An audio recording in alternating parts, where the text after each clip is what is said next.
I have an Instagram account where I post my travel pictures, and 95% of the pictures over there are shot using my smartphone. No matter what kind of professional cameras we all have, we always try to get the best out of what we have in our pockets.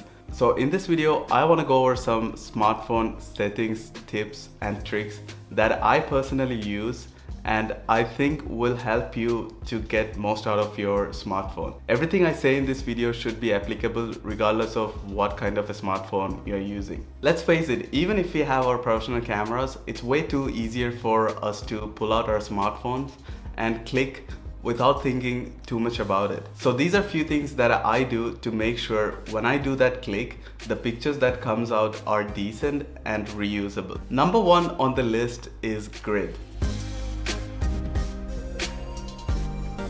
I don't know about you, but the first thing that I turn on when I get a new smartphone in my camera settings is grid. Why? Because humans love symmetry. We love looking at things that are visually appealing to us, and most of the time, things that are visually appealing to us are symmetrical in nature. More often than not, it's way easier for us to just pull out our phone to capture something on the scene and not think too much about the framing or the composition. But when you have the grid on, it forces you to be more intentional about what you want to include and at the same time exclude from your picture. So when you have it turned on, you will find yourself maybe moving a bit to the side or trying a different angle in order to add that extra plant or car or that extra detail into your picture. So having the grid turned on unknowingly makes your pictures and composition way better. Next up on the list is use ultra-wide lens. Since ultra-wide lenses has been a thing on smartphones, I always try to utilize it to get some cool perspective. I use it mainly for two purposes: one, videos, and two, selfies. Yes, I said selfies. I will explain why in a minute. Usually ultra-wide lenses has this 120 degrees field of view, which is often called as the fisheye effect. If you think about the lens itself, ultra-wide lenses give you a different perspective compared to all the other lenses on your smartphone. With almost all social media platforms moving to more and more vertical content, ultra-wide shots fit perfectly for that orientation. And if you capture high quality videos using your ultra-wide lens and do a bit of post-processing, it almost looks similar to some of the wide lenses on the mirrorless cameras. When I do stories or videos using my ultra-wide lens and do a bit of post-processing and use it on my socials, more often than not I get text messages from people asking what kind of camera I'm using. So try to use this ultra-wide lens more often, especially for videos, because it works perfectly for your social media stories and posts. But you have to also make sure you're using the lens more sensibly, because ultra-wide lenses compared to other lenses on your smartphone has a lower aperture. That means the video and the photo quality that you get from them will be way lower in low light conditions.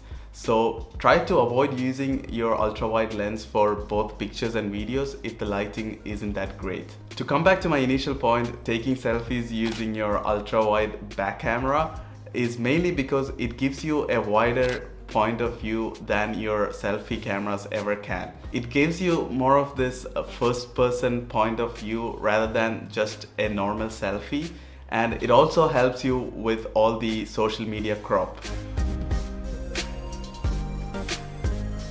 Next on the list is avoid portrait mode. I almost never use portrait mode on my phone because I think it looks downright ugly, and the tech behind it is mostly software. So if you're used to more conventional depth of field or the blurry background that DSLR cameras or professional mirrorless cameras produce, you can easily tell the difference between a smartphone portrait picture and a professional camera picture. And the quality isn't that great either, especially in the low light conditions. So if I feel like the need to get a portrait shot or a up close shot, I usually use the tele lens, which brings me to my next point. So instead of using the portrait mode, try to utilize the telephoto lens that you have in your phone. So if you're using a flagship phone or a pro model phone, you usually have 2x or 3x telephoto lens, or if you have something like Samsung S23 Ultra, you even have a 100x telephoto lens. So if you're trying to get an up-close shot with a more convincing blur, I would recommend to use telephoto lens to zoom in a bit without losing much quality, and you will also get a more convincing photo blur in your background without the artificial portrait mode blur creeping in to your subject or looking way ugly. Now, there are a couple more things that you can add to the list that we just spoke about that might not be a feature in all the smartphones. For example, the latest iPhone 14 Pro has the option to capture pictures in RAW. So if you happen to have a smartphone that has the ability to capture RAW pictures, and you know that the picture you're gonna take is going to be used on your socials or for your work, try to utilize that feature. So if you have a picture that's captured in RAW, you have a lot more room and ability to play around with the exposure, lighting, and other details in post-processing.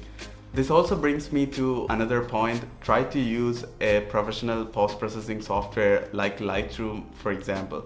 More than trying to use professional editing software, what I would recommend is to avoid using inbuilt filters from all the social media apps or even from your smartphone to not lose the quality and the genuine look of the picture. And if you really want to post-process some picture, try to use something like Lightroom, where you have a lot more flexibility over all the details captured in that picture. So all the things I just mentioned in this video are not really rocket science. Anyone can do that regardless if you're a professional or not, if your primary goal is to capture good pictures and videos. So I hope you were able to take a thing or two from this video, and if you did, make sure to like and subscribe, and if you have been, thanks for watching.